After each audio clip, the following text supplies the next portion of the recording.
Hi అండి, అందరికీ నమస్తే. Welcome to my channel Shirisha cooks. నేను మీ శిరీష. ఈరోజు మనం ఎంతో టేస్టీగానే కాకుండా హెల్దీగా కూడా ఉండే పాలక్ పన్నీర్ కర్రీని రెస్టారెంట్ స్టైల్లో ఇంట్లో ఏ విధంగా తయారు చేసుకోవాలో చూద్దాం.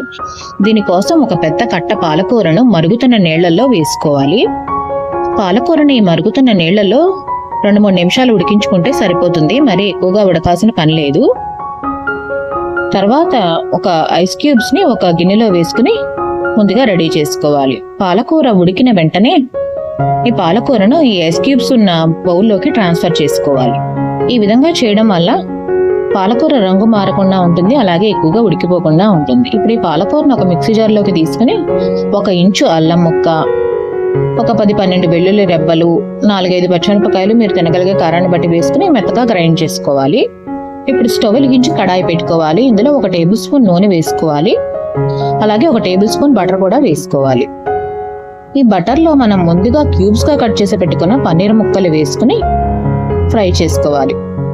ఈ పన్నీర్ ముక్కల్ని అటు ఇటు తిప్పుకుంటూ స్టవ్ ని సిమ్ లో పెట్టుకుని ఎక్కడ మాడిపోకుండా గోల్డెన్ బ్రౌన్ కలర్ లో చక్కగా ఫ్రై చేసుకోవాలి. మీరు ఈ వీడియోని మొదటిసారి చూస్తున్నట్లయితే ప్లీజ్ లైక్ చేసి సబ్స్క్రైబ్ చేయండి. అందరూ వీడియోని చూస్తున్నారు కానీ సబ్స్క్రైబ్ చేయడం లేదు.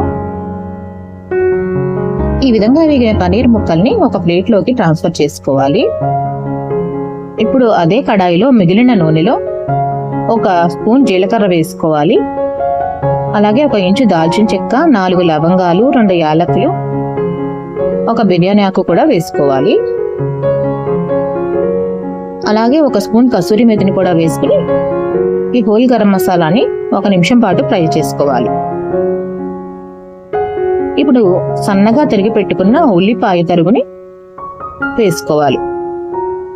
1 ఉల్లిపాయను సన్నగా తరుపుని వేసుకోవాలి. ఉల్లిపాయ కూడా గోల్డెన్ బ్రౌన్ కలర్ లో వేగిన తర్వాత 2 చిన్న టమాటాలని ప్యూరీలా చేసుకుని ఈ టమాటా ప్యూరీని కూడా ఫ్రై చేసుకోవాలి.